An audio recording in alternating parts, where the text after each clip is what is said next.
Hey guys, welcome back to Madera Farms. My name is Amelia and I am so glad that you guys are here. I wanted to show you guys my new labels. This is something that I have been kind of putting off. I've been working with a local retailer and they've been selling my bread kind of under their label. And we had this agreement when I first started because I wasn't really well known and they were, so it just kind of worked out that way.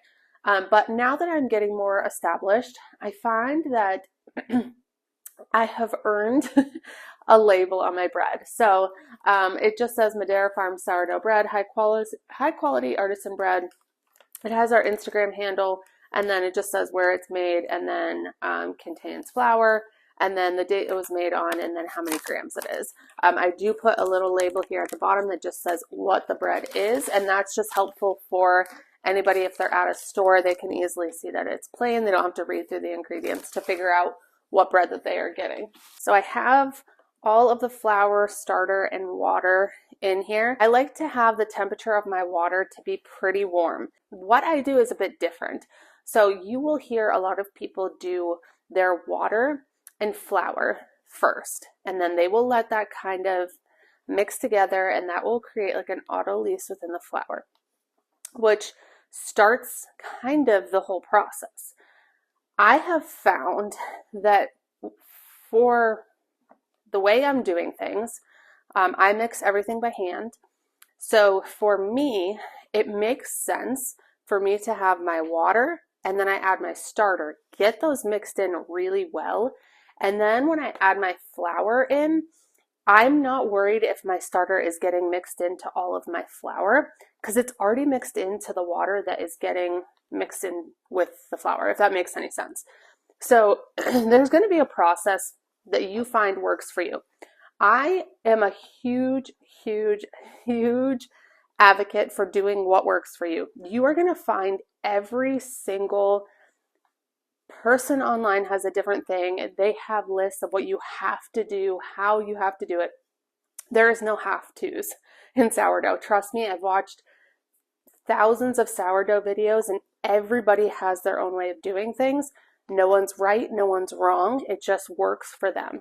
And that's something within the sourdough community that I think makes it so confusing to beginners. Is you see one person say like you have to let this ferment for 8 to 12 hours.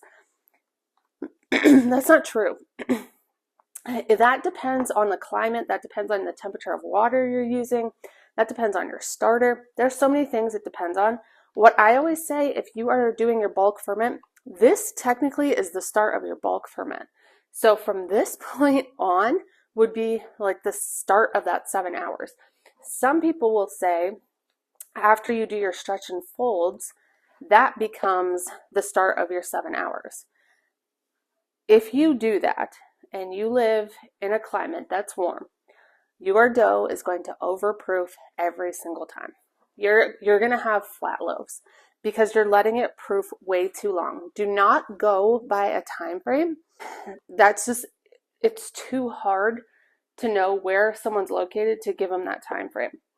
What I always say is once your dough has doubled, that is your key, that it is ready to be formed and to go into Banneton baskets. I used to struggle with that. I was like, okay, I'm going to set my timer for 7 hours from now, and I would have flat loaves, and I would try longer because I was like, oh, it must not be ready to go or anything like that.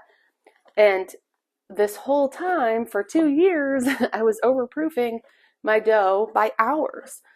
And that became like really apparent to me that there is no right or wrong when it comes to sourdough. You literally have to just test it out and do what works for you. Now, with that being said, there are some things that, you know, most people do pretty much the same. And it's going to be across the board. You're probably going to see a lot of people start with water, flour, or water, starter, and flour. That is always going to be like the thing you start with. And then from there, time frames, depending on, you can do 15-minute increments, you can do 20, you can do 30, some people do 45, some people do an hour. Really, it doesn't matter. It's whatever works for you in your life. Can I tell you, yesterday, these loaves, I don't want to get the bag's dirty. These loaves are perfect. They went through one stretch and fold. I let the flour, water, and starter sit for an hour before I added the salt. And then I did one stretch and fold, and they are perfect loaves. So it is really forgiving. Are they the best loaves I've ever made? No. But if life gets, in the way, and you're a small baker like me, you can't afford to have loss like that.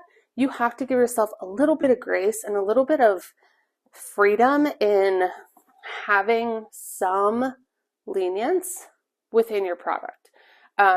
Those loaves are 1,000 times better than the first loaves I've ever sold. So in my mind, I'm like, they're perfect. They're great. People are going to love them. They love the first loaves that I ever made, and they're definitely going to love those ones. So there's no right or wrong. Just do what works for you.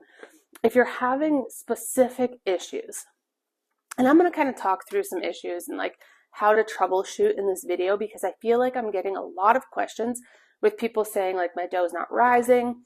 I'm having issues with my starter. So I figured today I'll kind of just troubleshoot some of those things with you.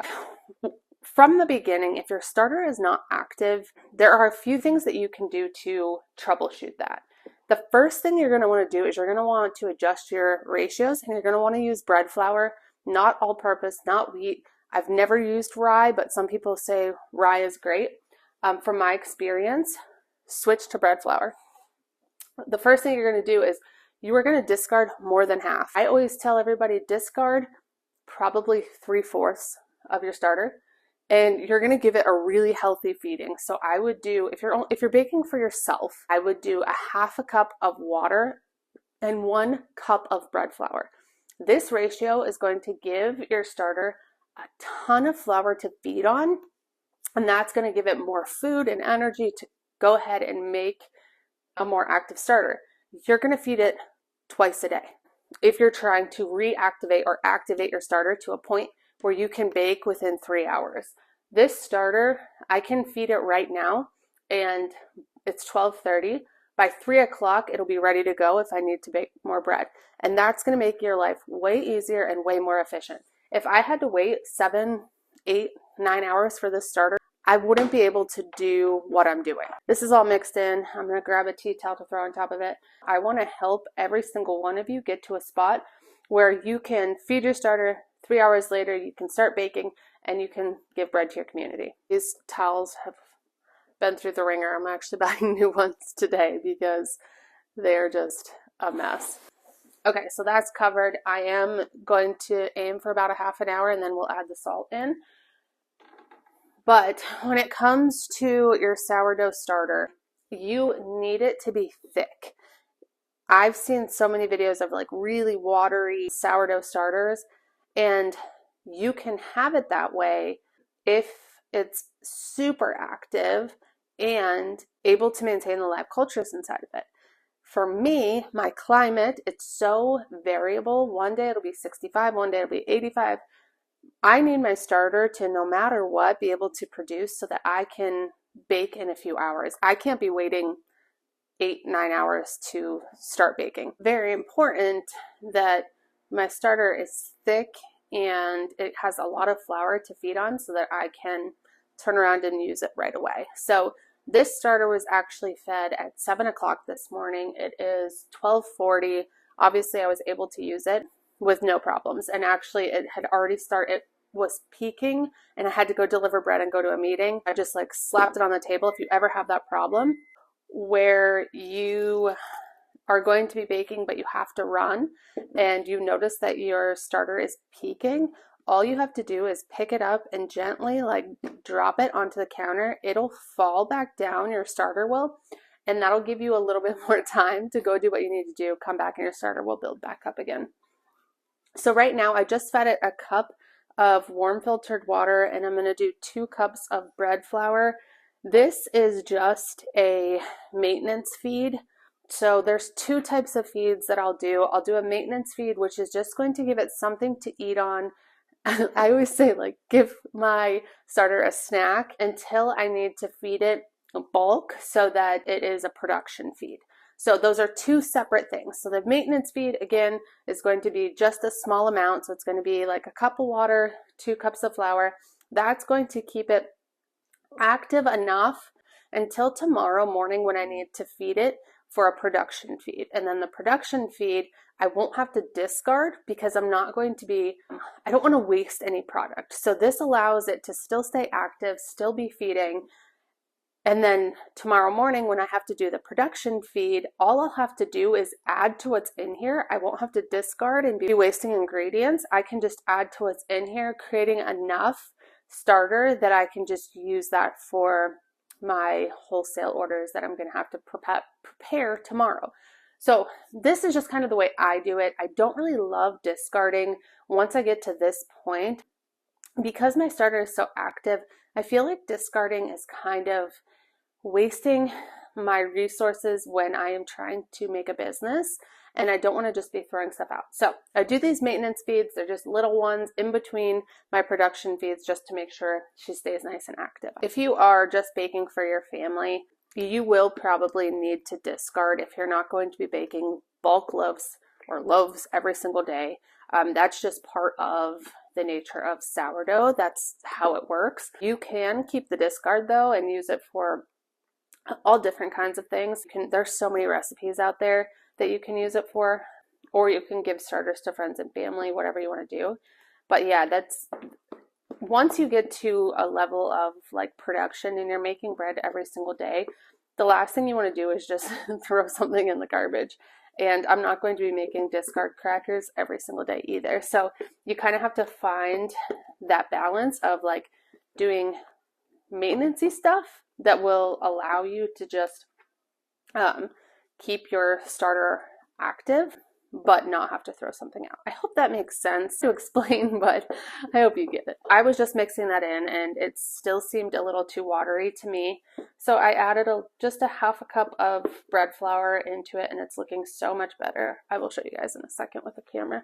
Those are just some troubleshooting things with a starter. Another thing that if you're in an area where it's warm, which I'm assuming everybody is, you might be dealing with fruit fly issues. I've seen this come up on a lot of Facebook groups that I am in.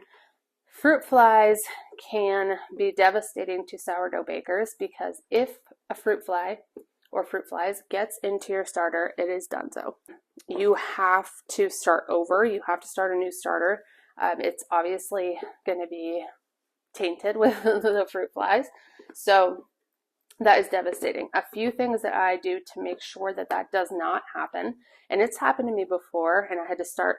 What I always do is I have a backup starter in the refrigerator. I used to maintain 2 starters. This was probably like not even a month ago. I used to maintain 2 starters on my shelf and just found that one starter can get me through a day of baking, even if I have to do 15 loaves in a day. I can feed this. This is a huge container. I can feed it enough that I can get through 15 loaves in a day, actually 30 because I can do it twice. So I found that just one is fine, but I do keep a backup in my refrigerator for if something were to happen, and I feed that guy weekly. So I'll take it out, give it a good feed, put it back in, and just make sure that I have something for insurance in the refrigerator if need be. So this is the starter. You can see she is really thick. And that's how I like to have my starter. I don't want it to be watery at all. I needed it to be ready to go in a couple hours. It would be. If you're baking, you know you always get that last minute text. It's like, hey, I'm going out of town this week and I would love to take a loaf of bread to my family out of town. Do you think I could get a loaf? And you're like, yeah, let me pump out a couple more for you. Other thing to help fight fruit flies is to get yourself some sort of tea towel. And then I just use a rubber band and put this right over top. The lid is still able to wiggle and I can still definitely move it. It's not sealed down at all. This is going to keep every fruit fly out of your sourdough starter. This is going to be your best friend. I've seen some really cute ones online where people like make them out of cute fabric and have elastic tied into them. I'm not like the most tidy person when it comes to working with dough. I am like constantly have stuff all over my hands on the counter. So having something that's like cute or whatever, yeah, it would be nice, but I know myself that it's going to get ruined in like 3 days. These I just change out like every 2 days because they're going to get stuff on them. And yeah, my hands are always covered in sourdough starter, dough, something, and I just end up touching it, and that's what happens. So you can get really cute ones if you want, but these are just some tea towels I get at Walmart. I think they're like 5 of them for $3, and I just cut them in half and use them for covering this. Those are like my best friends. I use them literally for everything.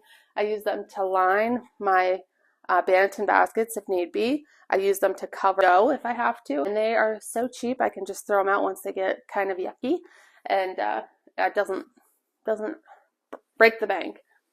So I have sourdough starter that is fed and ready to go.